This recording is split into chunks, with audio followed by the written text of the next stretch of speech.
Do you long to be validated as an INFJ? Do you want other people to understand your feelings and to affirm them as legitimate? In today's show, I'd like to share with you 3 reasons why that's the case for most INFJs, and then follow it up with 4 ways to do that in a healthy way.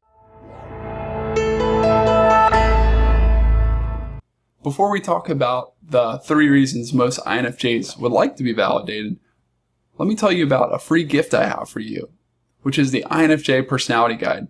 I just finished writing it this summer, and I'm selling it on Amazon, but for a limited time, you can grab a free copy of this guide where I talk about how INFJs work and what makes them tick. I cover the 4 INFJ preferences, the mindsets that drive the INFJ, and then talk about how to understand yourself, reach your potential, and live a life of purpose in the final section of the book. To grab a free copy of the book, text the letters INFJ to the number 444999 or visit ispeakpeople.com/INFJ-personality-guide and grab your copy today. There are 3 main reasons that I've noticed why most INFJs want to be accepted. Let's take a look at those right now. One major reason why INFJs long to be validated and accepted is because they naturally do such a great job taking care of others. They have this mindset called extroverted feeling, which first and foremost makes sure that everybody's included in the group. In fact, of the 8 mindsets that all personality types have, this is the most interpersonal one, and it feels uncomfortable when someone isn't invited in and welcomed and cared for. In fact, even though INFJs are introverts, they'll often go out of their way to include people. When I was in high school, I'd sit with pretty much the same group of friends every day, but from time to time, I'd see other kids sitting alone at tables, and it bothered me so much that sometimes I'd leave and go sit with them just so they didn't feel left out. And since INFJs are wired this way, we naturally want other people to accept us and validate us for who we are in the same way that we do for them.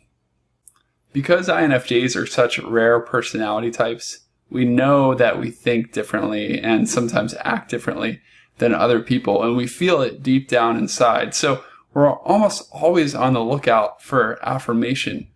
When the world is screaming that you're broken, we need someone to tell us that we have valuable gifts and that we're needed, that the world needs our insights. So we're always hunting for value and desirous of validation. The 3rd reason that INFJs seek validation is because we're conversational chameleons. We have the ability to discern what other people are thinking and feeling pretty readily, so we can adapt our preferences to suit those of others to make the conversation more interesting to them and to make them feel welcome and part of the group.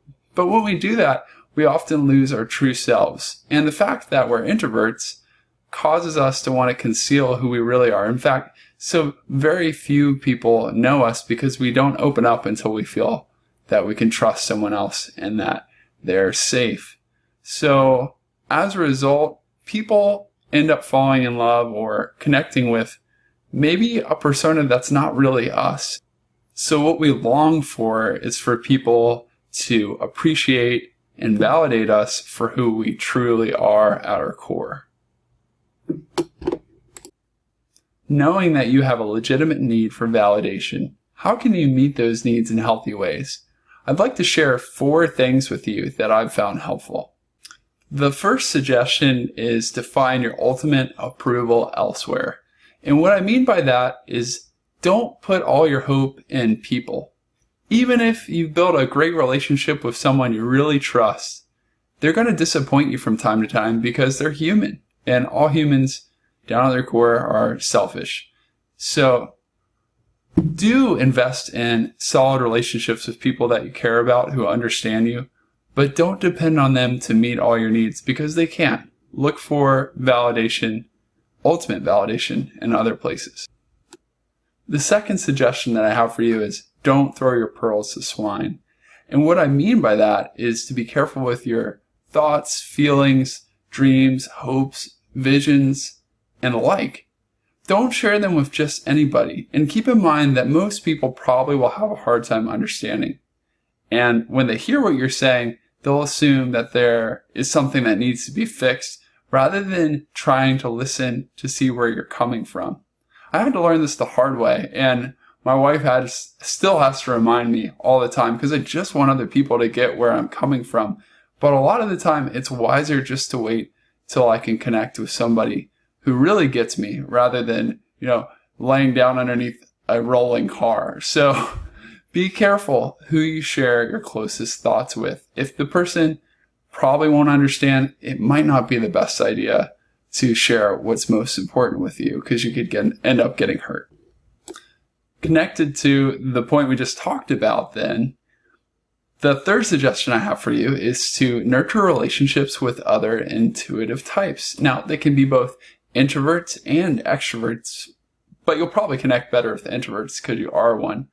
But regardless, intuitives only make up about 30% of the population, and as an INFJ, you are one of the most theoretical and highly intuitive types. In fact, you lead with intuition. So connecting with other intuitives is going to give you energy, and they'll be able to understand you because they know how you think, because they think like you, and they'll appreciate the visions, the great ideas, the pictures of the future that you have, and they'll enjoy talking about them with you. And they'll probably also be able to encourage you when you're down. Some of my favorite relationships are relationships with other INFJs or INTJs or INTPs or ENFPs or ENFJs, just people that can get where I'm coming from on a different level than the majority of the population can. Now, that said, everybody is important and has value, but you as an INFJ are going to get a lot from other intuitive types. So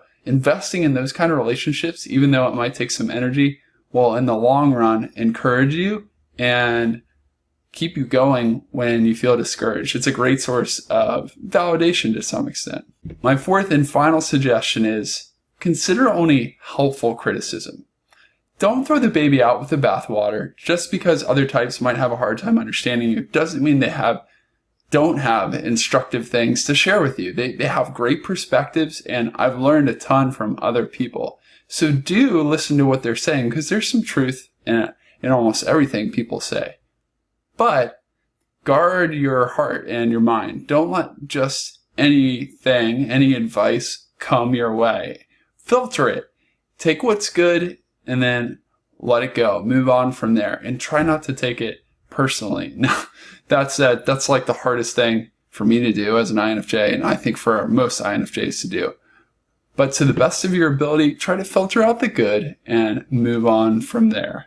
It will do you a lot of good and you'll get a lot of benefit out of it. Thank you so much for watching this video today. I hope that you found it helpful.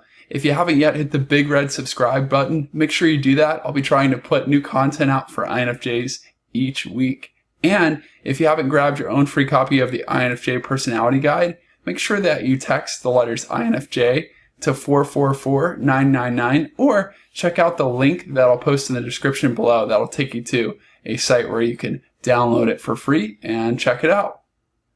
I'll see you in the next video.